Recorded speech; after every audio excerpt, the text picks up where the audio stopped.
Hi, everybody. Professor H here.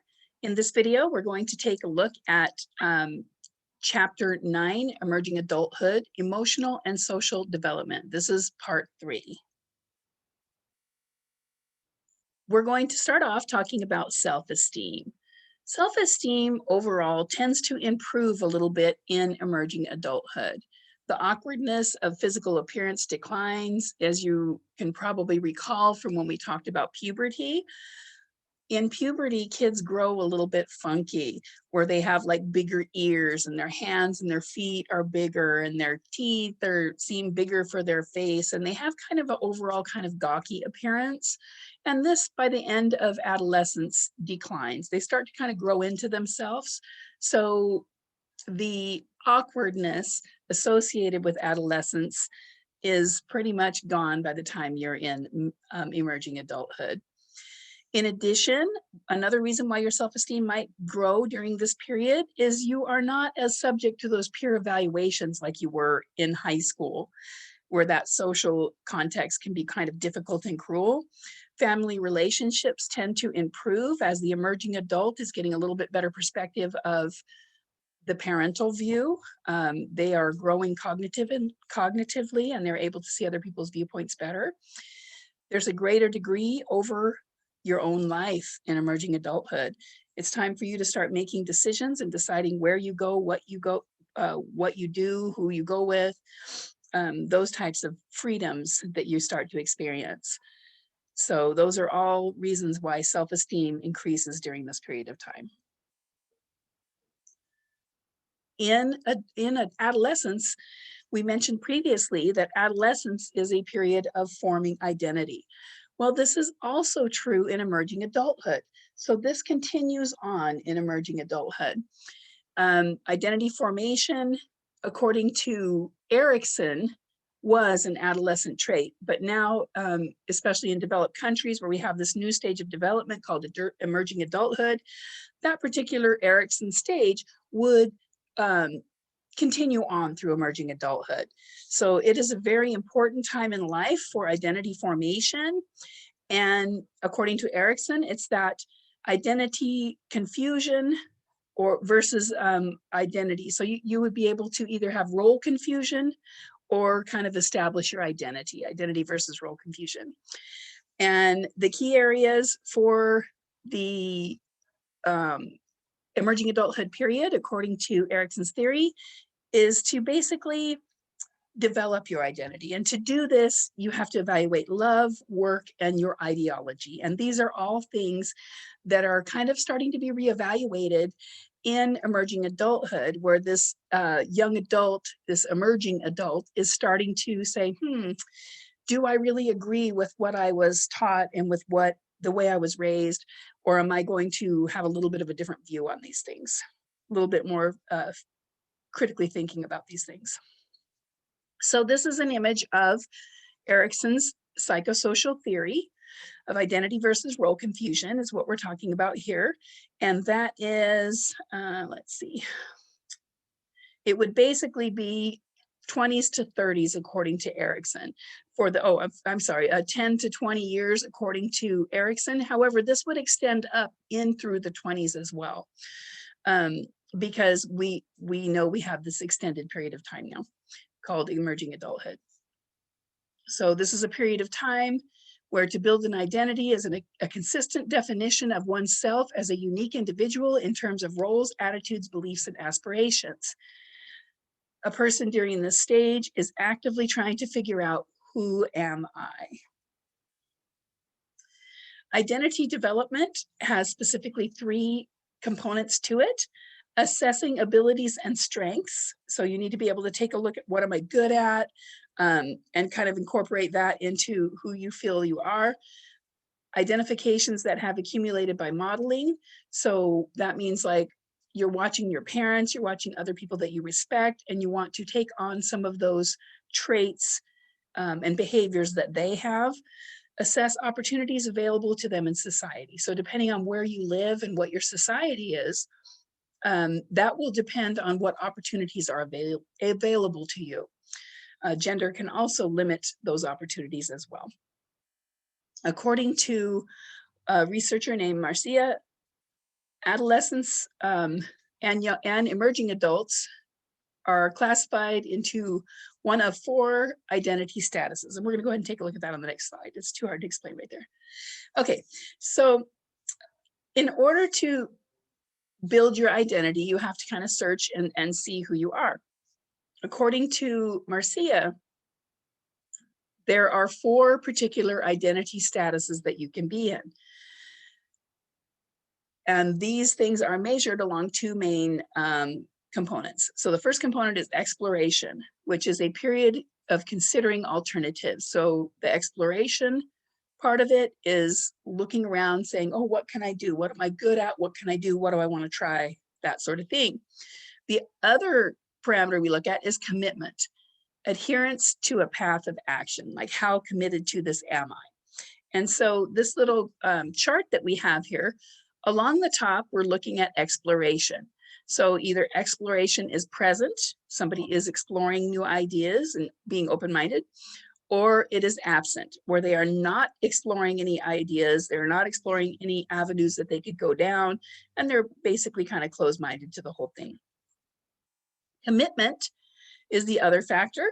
So commitment is either absent, in other words, I'm not committed to doing this job, I may want to do something else, or it is present, saying, you know what, I am committed to this path that I am on, and I'm going to stay on this path. So looking at these parameters, Marcia came up with these 4 different identities. The first one is identity achievement. So identity achievement is an adoption of a well-chosen set of values and goals. So this is to achieve identity achievement. Basically, you would have to critically evaluate your own skills, your own desires, which direction you want to go, maybe say, okay, I've done research on schools I want to go to, like say, this is the career I want. How do I get to this career? You can work backwards. Oh, okay, I need to get an undergraduate degree of this. I have to get a graduate degree of this. So here's the path I'm going to lay out for myself. This is what I want to do. I'm very interested in this, and I'm going to pursue this path. So it is very well thought out, and there's a path that you want to take, and you're committed to that. So the exploration is present in that you explored the possibilities, you explored the options, and you found that this is the path you want to take, and you want to go down this road. The commitment is present because you're willing to take the time and effort to go down that road and make that dream your dream, make that dream come true. So that would be identity achievement. That's like the main goal. The next one is called identity moratorium. So in identity moratorium, exploration is present, but commitment is absent. So basically it says here, trying on several identities without intending to settle. So this is kind of an exploratory period. And interestingly, in Europe, after high school, a lot of kids travel around. They might get a job doing this, a job doing that, exploring different things, not settling on one thing, not committed to one thing, but just kind of that exploration period to see what they want to do. So, you know, maybe they're going to be a barista for a while, then they're going to maybe be a sales assistant, and then, you know, a lot of different things that they might be trying on. Maybe they're going to work construction for a little while. But this is kind of trying on the different shoes and seeing what fits. Identity diffusion. This one down here where we have commitment is absent, and exploration is absent.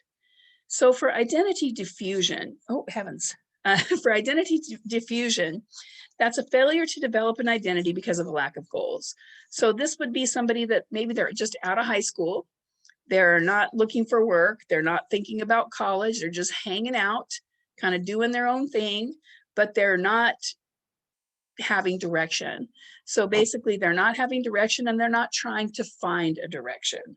So that would be identity diffusion. And then there's identity foreclosure. For identity foreclosure, there is commitment. You can see commitment's present right here, and exploration is absent. So for example, both of your parents are doctors and you're expected to be a doctor too. So you never even think twice about it. You're just saying, I've got to go to medical school. This is what I'm going to do. You're committed to this line and you just go with no exploration. You didn't look into archaeology or geology or any other areas that might be of interest to you. You just simply said, this is what I'm supposed to do. This is what my parents say I should do. This is what I should do. So I'm going to go down this path. And that's what I'm going to do. So there's no exploration at all. So that would be identity foreclosure. So these are the four statuses. Now, a person can move from one status to the other. So oftentimes, somebody might be in identity diffusion and then move over here to identity moratorium. And then maybe they decide on, oh, I'm going to do a certain thing and then move to identity achievement. So basically you could move around, like say somebody is in this identity foreclosure and then all of a sudden they say, you know what, I really want to be an archaeologist. I took this class in med school and it's like, it was a general ed requirement. And it's like, I really want to go that route now. So all of a sudden now they might change over here to identity achievement, where they are going to explore that opportunity. They're going to see if that's something they want to do and then make a change.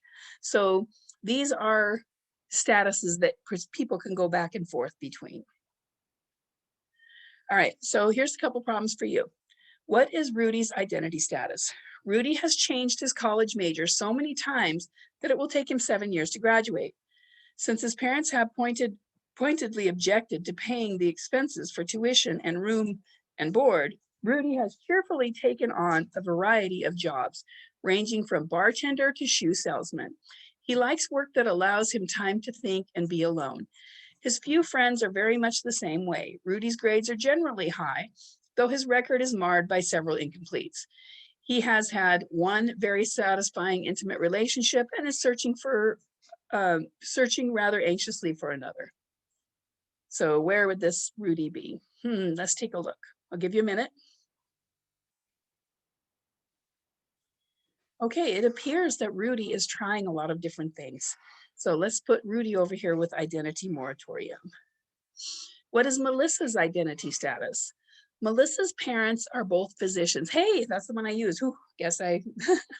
In college, she majored in French, spending a semester in France studying art and culture. Upon graduation, she surprised her parents by announcing that she had applied to medical school. A close relationship with a hospice nurse and a summer job as a hospital volunteer had helped her arrive at the decision. So let's think about Melissa's situation for a minute. Does Melissa seem to have commitment to this path that she's going to go down? And has Melissa actively explored the options? Let's take a look. All right. It appears to me that Melissa was committed to this new path that she developed and that she has chosen this path on her own.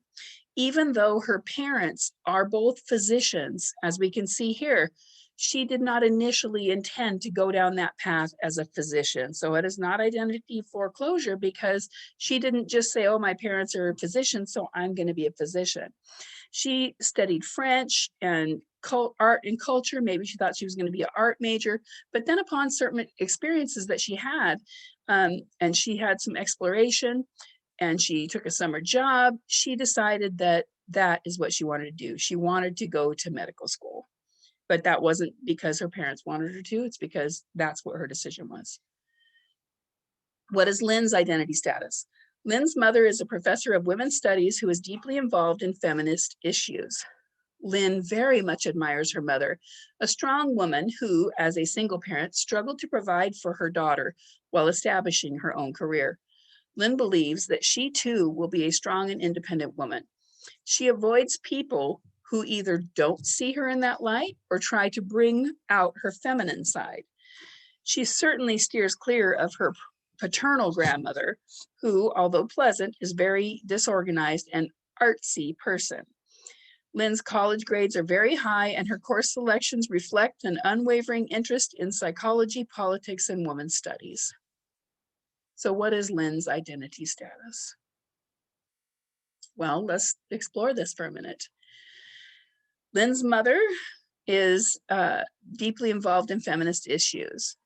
Lynn herself avoids anybody, including her own grandmother, who might have different views than she does. So she is not appearing to do any type of exploration at all. She is just saying, this is what my mom did. I'm going to go down the same path that my mom went down. Look, this is what I'm going to do. There's no exploration at all. And she ends up going that same direction. So she would be more in this identity foreclosure because it's an uncritical acceptance of parental values and desires. All right, our last one. What is Bo's identity status? Bo is a freshman at college near his old high school. He comes home nearly every weekend, but does not enjoy himself once he's there. He avoids talking to his parents or old high school friends, preferring to surf the web on the computer in his room. Periodically, he engages in impulsive shopping. After these sprees, he comes home and talks excitedly about the latest electronic gadget he's acquired. He gets angry if his parents talk about what he considers to be foolish questions, and angrier still if they talk down to him. Bo only enrolls in courses he has been told are easy, and he does not have strong feelings about his studies or his grades. Where are we going to put Bo? Does Bo seem committed at all to anything here? I don't think so. Is he exploring options for his future? Don't think so. So I think we have to put Bo over here in identity diffusion. Failure to develop an identity because of a lack of goals. All right, so that is Marcia's identity statuses. All right, we're going to move on now to cultural identity. Culture influences your identity greatly. Many cultures view the self as interdependent. Here in Western culture in the United States, independence is how we view things. We are a society that values independence, whereas many other countries view the self as an interdependent being that has to be, where you're relating to the culture. So basically a collectivist value versus an individualistic value. And that is going to affect your cultural identity. Exploration to establish identity is not possible in some cultures. For example, if you are in a traditional culture where basically men are expected to go out and fish and sell their fish, and that's what they're supposed to do for a living to provide for their families, there's not much room for identity exploration there. And this whole idea of identity exploration is very Western, because a lot of societies do not even have what you would consider a period of emerging adulthood. They would go straight from adolescence to young adulthood based on their need. They don't have that period of that luxury period of exploration. Exploration of ideology occurs more in Western countries. Globalization impacts development of bicultural identity. And we'll talk about bicultural identity in just on the next slide. So when we talk about bicultural identity, we are talking about the idea that you may have one or more ethnic identity statuses or ethnic identity. And we'll give some examples. Your book kind of goes into a lot of detail of this. We're just going to kind of hit the surface here. So we're going to talk about these categories here. So identification with an ethnic group is either high or low. So this is the same kind of chart as what we looked at a minute ago. We're across the top, we're talking about ethnic identification with a group. So do I fit in with this group? Yes or no, either high or low here. Identity with the majority culture, either high or low. So there are 4 specific identity statuses, ethnic identity statuses that have been talked about in your book. The first one is bicultural. If somebody views their ethnic status as bicultural, then they feel like they're having an identification with their ethnic group, as well as a high identification with the majority culture. So if somebody says, I am Mexican American, I'm African American, they may be like a Mexican American person is saying, I fit in and belong within the Mexican culture. I fit in and belong in mainstream American culture. So that would be a bicultural ethnic identity. A low, somebody with low identification with a particular, with the ethnic group to which they belong, and a high identification with the majority group. So right here it says assimilation. I don't really think of myself as Asian American, just an American.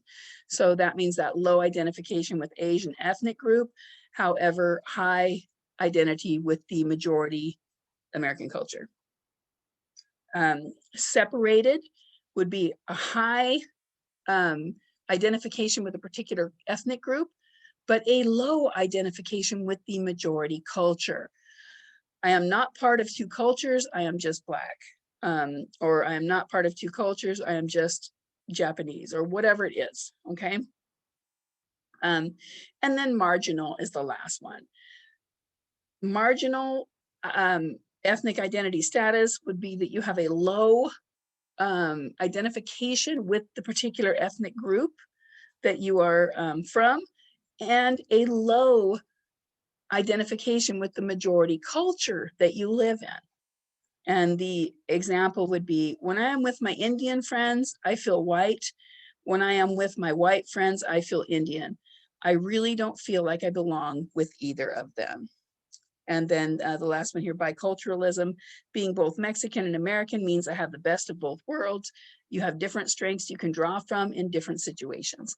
And the development of these ethnic identities have a lot to do with, you know, how your ethnic group and your family identify.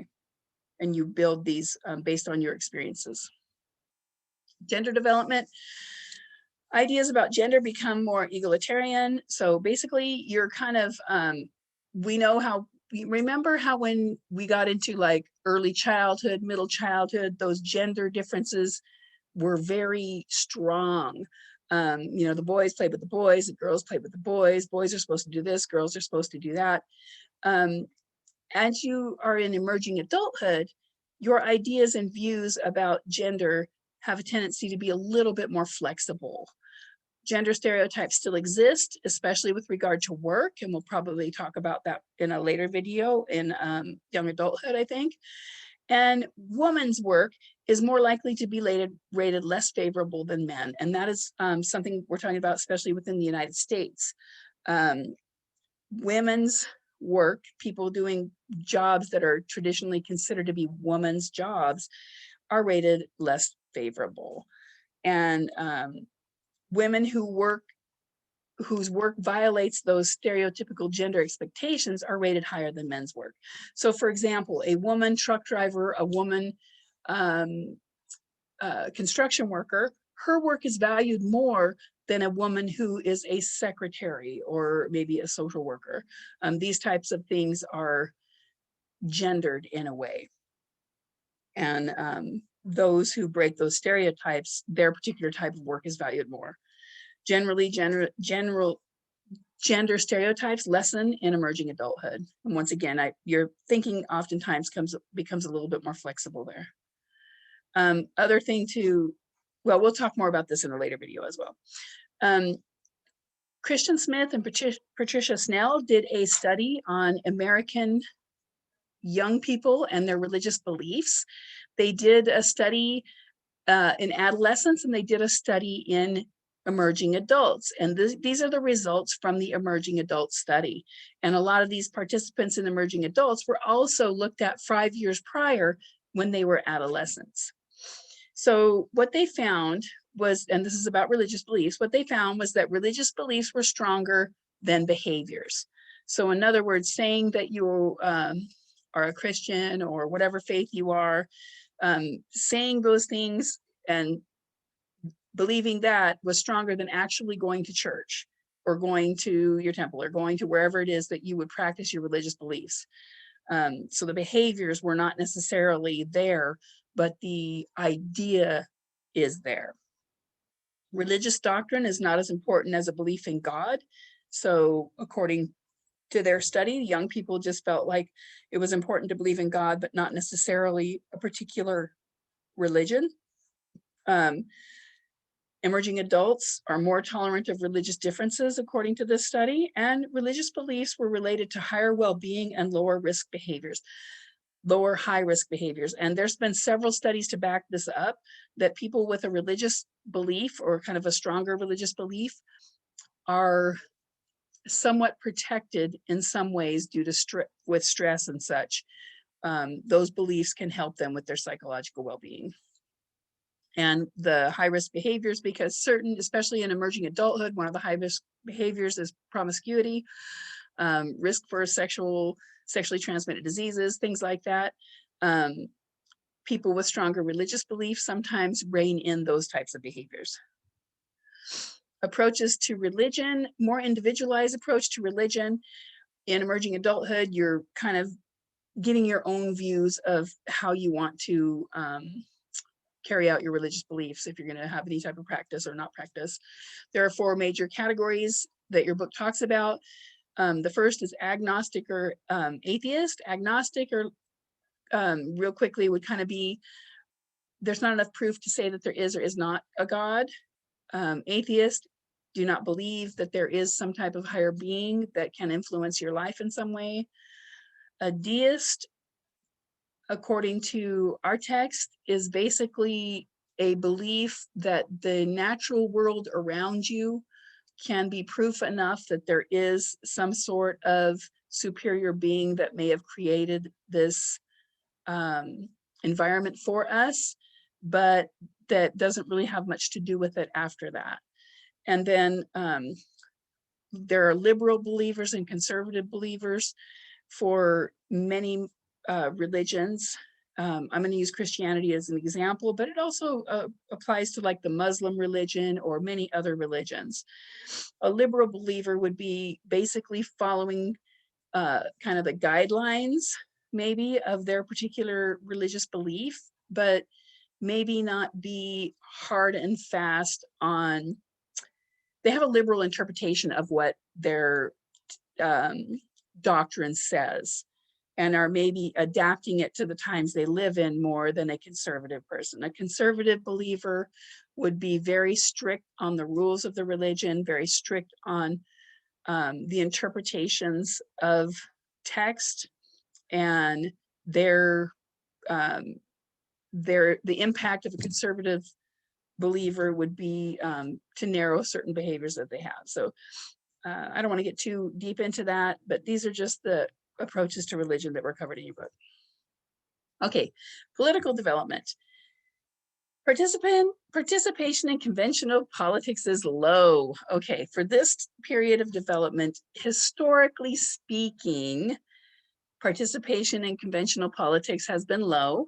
Volunteer work and political demonstration has been high. In other words, historically speaking, this particular category was not one that was big on voting. We know that 2020 was very different. 2020, this particular age group made a huge impact on the elections this year. This particular age group are the ones that are willing to get out there, march, politically demonstrate, that sort of thing. Higher involvement in political extremes. So increases in political extremes impacted by fewer social ties and obligations in other age periods. So a lot of people at this age have a tendency to just be more extreme in their beliefs. Without as much life experience to be a little bit more flexible, they tend to be more extreme. Increased involvement could also be identity related. Things that are important to you, you have a tendency to want to reach out and change. And people in this particular developmental period have more free time. So they have more free time to get out there and become involved with their political beliefs. And like I said, historically, this group doesn't vote much. That was blown out of the water in 2020, where this group really voted, really got involved very strongly. All right, leaving home. We've talked a little bit about this in the beginning of emerging adulthood. In the United States, most leave home about 18, 19 years of age. Common reason for leaving are college, cohabitation, and independence. So either they're going off to school, or they're moving in with a boyfriend or girlfriend, or roommates because they just want to have that independence. Increased quality of parental interaction occurs after leaving home. In most cases, that relationship improves. Ethnic minorities stay at home longer than traditional like white culture. And then 40% of all emerging adults will return to the nest at least once. And reasons for this return are transition to post-college life. In other words, you get out of college, you come back home, and then you try to find your job and get started on your life.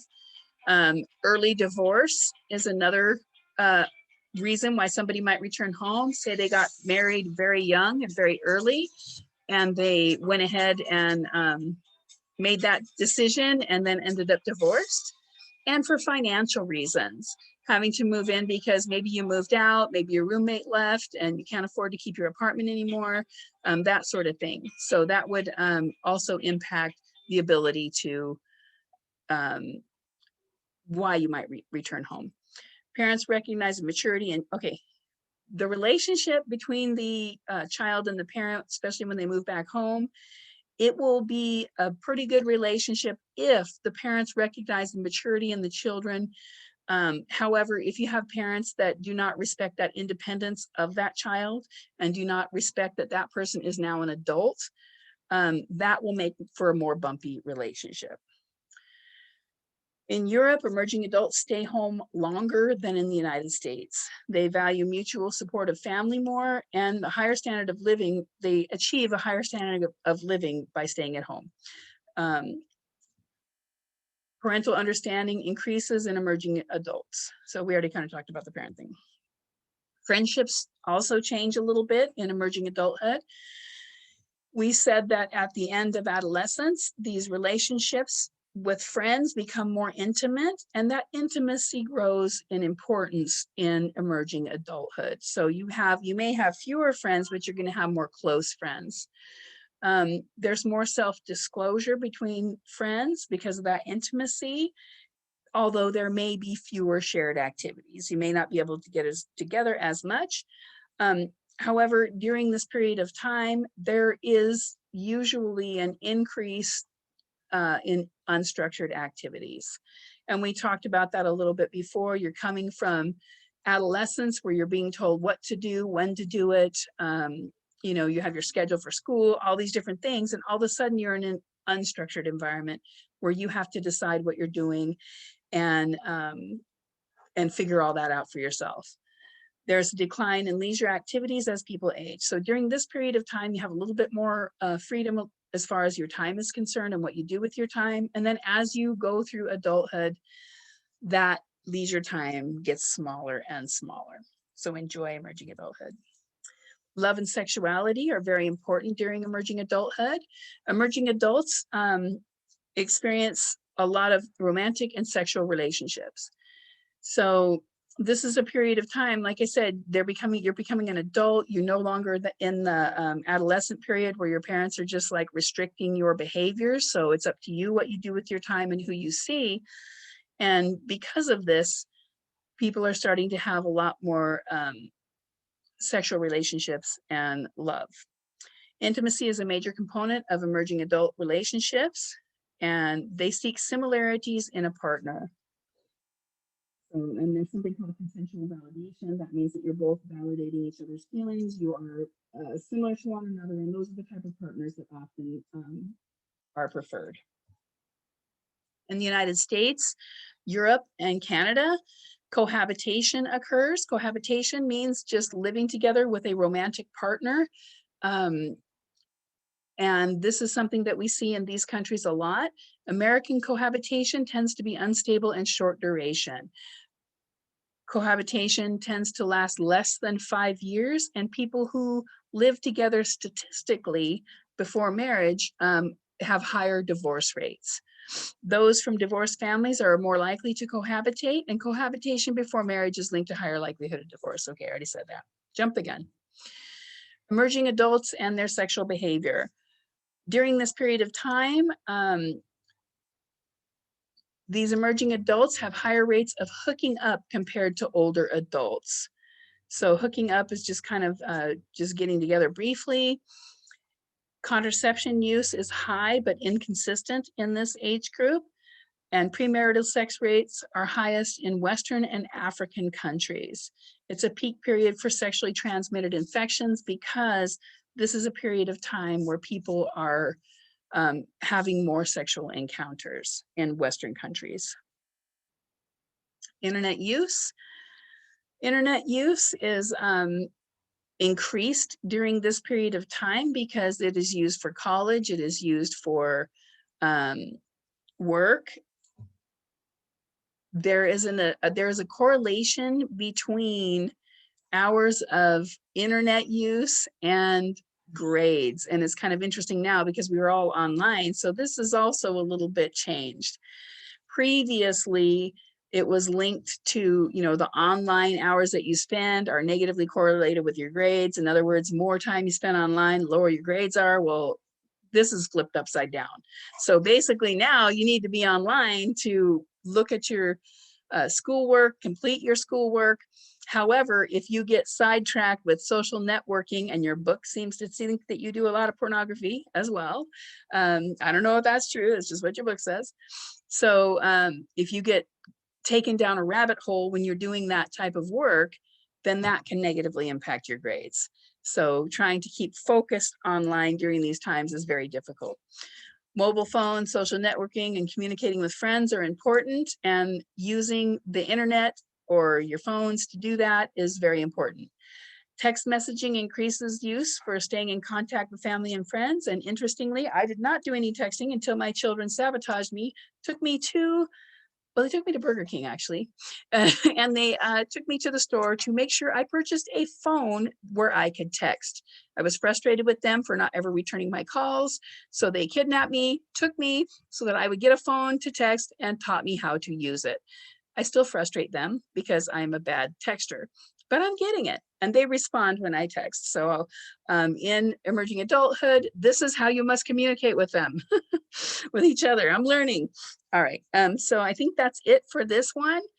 All right, you guys, I would like you to have a lovely day, and please be safe, take care of yourself, and I will see you in the next one.